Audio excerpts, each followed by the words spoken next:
Contact with other human beings is so important for our mental well-being, and so let's remember that social distancing does not mean social isolation. Hey folks, it's Finn.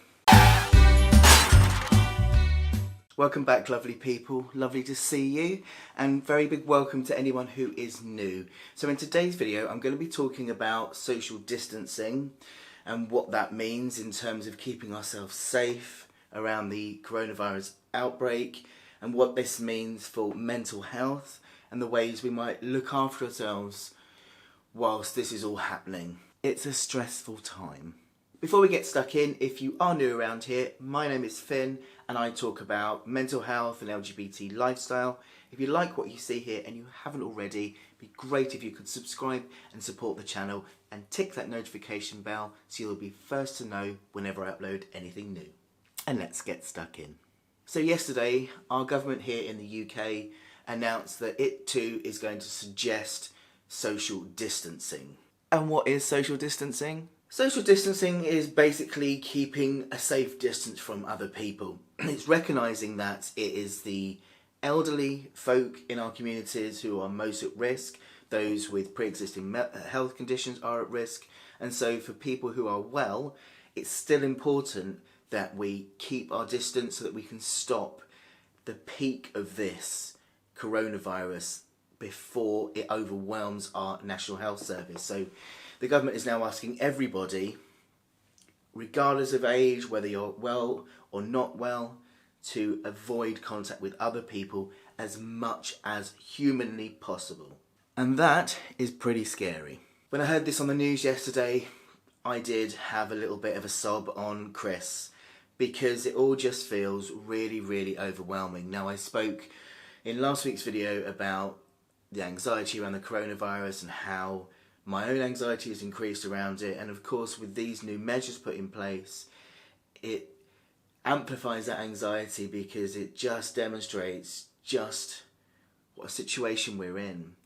And let's not forget that we haven't seen anything like this since the war, when something this drastic happened and affected such a huge amount of the world, you know. So it's a lot of worry and uncertainty. Everything about our daily lives are going to have to change, and that of course is having a huge impact on people's mental health, whether they have pre-existing mental health conditions or not. It's going to impact everybody now, but of course I speak about those of us who have already got mental health challenges, so for us it's going to make it very difficult. So now with these new measures in place, this is going to impact so many people on so many levels. Those of us who have mental health challenges, those of us who have health conditions, thinking about my trans community who need to access surgeries, medications. This is a worry for us all. But it's also a great opportunity for us to come together. So thinking about how this is going to impact on me personally, as an example, I challenge my anxiety. I have generalised anxiety disorder, and I challenge this on a daily basis by getting out and about. Now, in my last video, I was talking about still going about our daily routines. And of course, that no longer applies. We can't just go about our daily routines. We have to look at ways to change what we do. Working from home, online shopping, limiting social gatherings, all of these things. So now, what do I do to challenge my anxiety? The danger with me, and with anyone who has a mental health condition, is that when you stop challenging it, it gets worse. So for me, the longer I spend indoors, the louder my anxiety gets when I try to then get outside. I stay well by continually challenging that anxiety. And now I can't. I can't go to the gym, I can't go and sit in a cafe, I can't go to the library. None of the ways in which I stay mentally well are going to be accessible to me right now, which is throwing things up in the air quite a bit. So now I'm going to be having a bit of a brainstorming session and working out what it is I can do to stay mentally well during this time. Because let's not forget that to stay physically well, we need to stay mentally well too. They are both linked. I think the most important thing to remember is this is social distancing, not social isolation. We can still go out, we just have to think about this differently. So like, for example, me and Chris yesterday, we got in the car, we drove out to the countryside, and we went for a walk in the countryside where there wasn't any people. And that's what we need to be thinking about doing, thinking about ways we can get out, because we need that fresh air, we need the bit of exercise.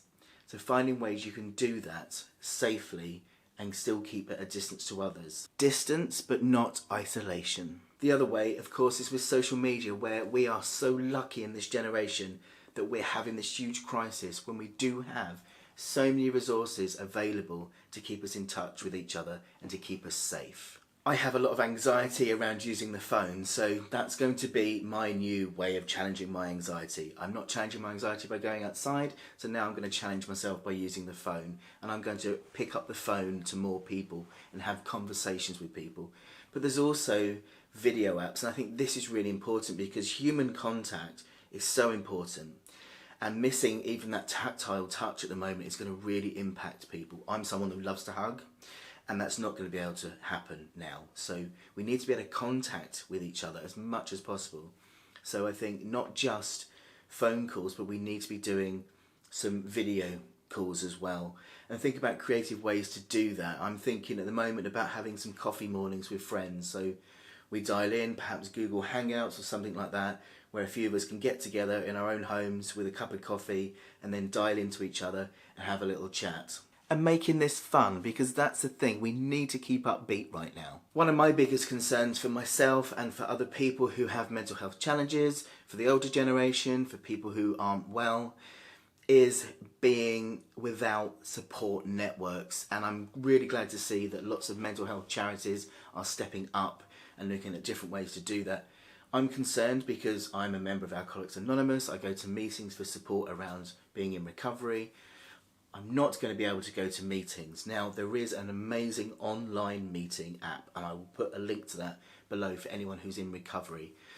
But again, it's that interaction with people who are like you that really helps. So we're just going to have to think of new ways to do this, to hold groups together, to just take this in our own hands and drive this forward, because it will be what we make it. The papers can be negative, people can be negative, but also the media can be a power for good, and people can be a power for good. So I think now is the time for us to take the lead and say, okay, we're going to turn this into something positive. We're going to think of creative ways to use all the different online methods to keep in touch, to check in with people, to make sure they're okay, and just be there for each other right now. I am still working out this plan as we speak. Part of making this video today is just to say that I get it. That for those in the UK, everyone worldwide who's having this issue, who's just been told, right, that's it, lock yourself away from people, it's terrifying. It really is. We need each other. You know, so it's so important that we now just get together and talk about how it's impacting us and how we think we might be helped. Ask for help. My goodness, if you're at home and you're struggling, now is not the time to think, I've got to just carry on my own. You haven't. It's okay to be scared, and bravery isn't the absence of fear. Bravery is saying, I am scared, being honest about it and finding ways through it. And that comes with interacting with other people and asking for help. So this video today is really just me checking in with you all and just saying I get it. I really do. I understand how this is hugely impacting, and in the weeks that follow we'll probably all find ways to manage and adapt. But this is going to take time for us to find our way forwards. But please know I get it. My inbox is always open. You can always leave me a message below. I'd love to hear your thoughts and suggestions about ways we can look after our mental health, ways we can check in with others, creative ways to use social media apps. I'd love to hear your thoughts, so please do drop them below. I do hope that was helpful. If you're looking for any more mental health tips and advice, please do check out my other playlists. Take care of yourselves. Keep on keeping on, folks, and I'll see you next week.